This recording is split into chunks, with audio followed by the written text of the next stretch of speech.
But as a child, his brothers never gave him anything. So they would be dogs in the house.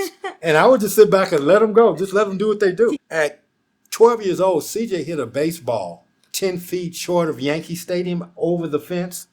And he wasn't even playing baseball. He come home one day and he said, Dad, I want to play for the Snoop All-Star. And so one day I get a call and they say, hey, Snoop Dogg is calling. I've heard it once said it's hard for a man to stumble when he's on his knees. And That's so a we great started quote. with prayer in my home.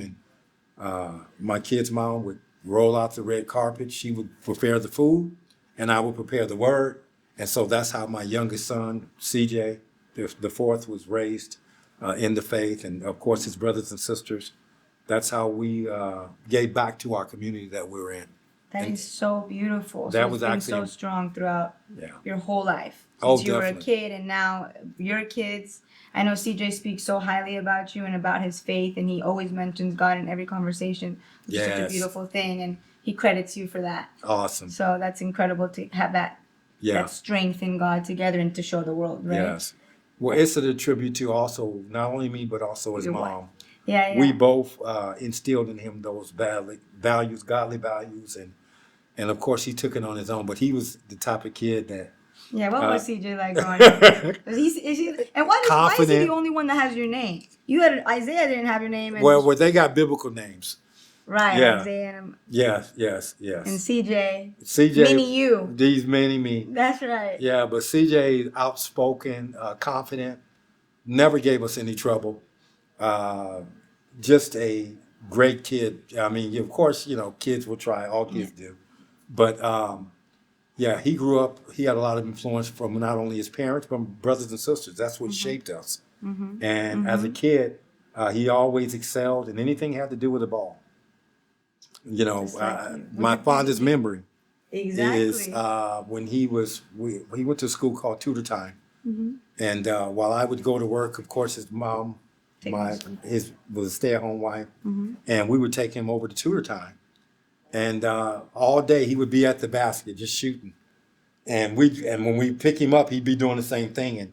And the other kids, he wouldn't want to share the court. We would say, CJ, you got to share with the other kids. So everything that had to do with the ball, He was obsessed. he would follow after. But Are you a better baller than him? like if you had the chance to do the same thing, would you have been as good as he was? Or is he better than you? I look forward to telling some of these stories that only him and I know of.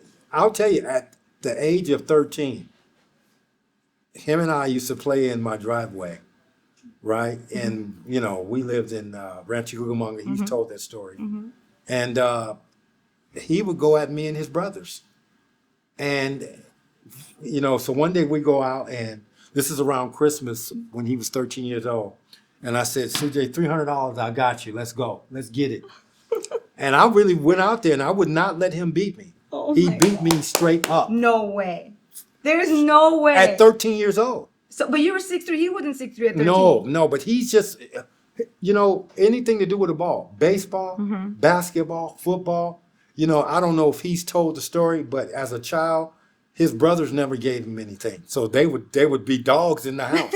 And I would just sit back and let them go. Just let them do what they do. Teach him the hard way. Yeah, but the thing that was I want to say why he was head and shoulders above is he believed in putting in the work. And so, there's many stories that to be told that he's already started on that trek when I was out and I saw what he did in the community. That had nothing to do with sports. No, that has everything to do with sports. That everybody knows in that community. Like at 12 years old, CJ hit a baseball, I would say 10 feet short of Yankee Stadium over the fence. And he wasn't even playing baseball. So one year, I want to say he was about 11 years old. And he was just tired of playing basketball and football because he's been playing since he was a baby.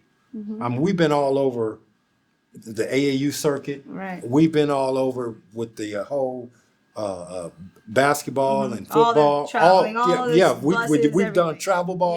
Yeah, Of course, I told you I was his first coach. But anyway, so one year he says, hey, I'm tired, Dad. I don't want to play. I just want to play baseball with my friends. So we went to what we called the major leagues field, which is literally like a minor league park.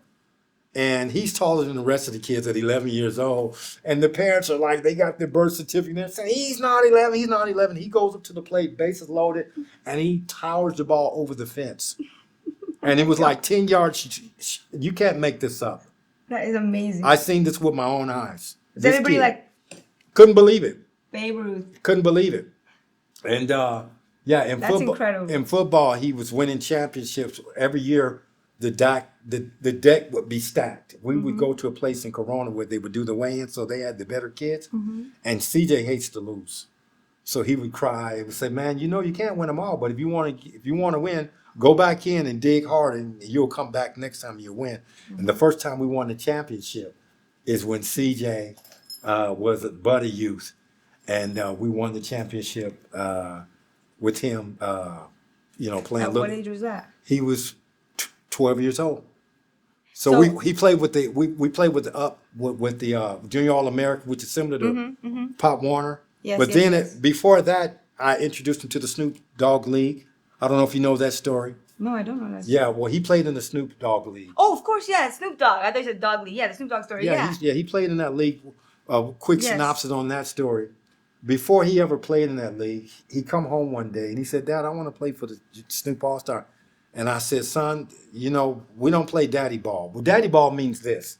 Because I'm your father, I can just get you on the team. Right. I said, your work is going to get you on the team. Right. And so we put out a CD at the time. Actually, I'm sorry, a DVD at the time. And the DVD was C.J. Stroud, the next Michael Vick. Because Michael Vick was big in those days. Yeah, I know. That's why he wears the number 7. Oh, Because of Michael Vick, and then his dad, I told him from a child, don't never change that number. Really? Are you a big Michael Vick fan? Yeah, I'm a big Michael Vick fan. And so CJ basically went out and playing with the Junior All-American team. We won the championship at 12 years old. And so from there on, I got to get back. I kind of got sidetracked with the Snoop All-Stars. So he said he wanted to play for the Snoop All-Stars. And I said, they don't play daddy ball, but if your work will speak for itself.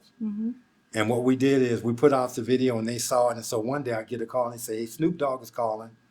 We go out. We went to 2 practices. That league, we was going up to Arizona to play against a team in Arizona. And before CJ joined that team, I don't even think they scored against them. Only after 2 practices, we go up and we win. It's called the Snooper Bowl. This was like in 2014. He won the Snooper Bowl. And so that's when he started elevating just before my incarceration.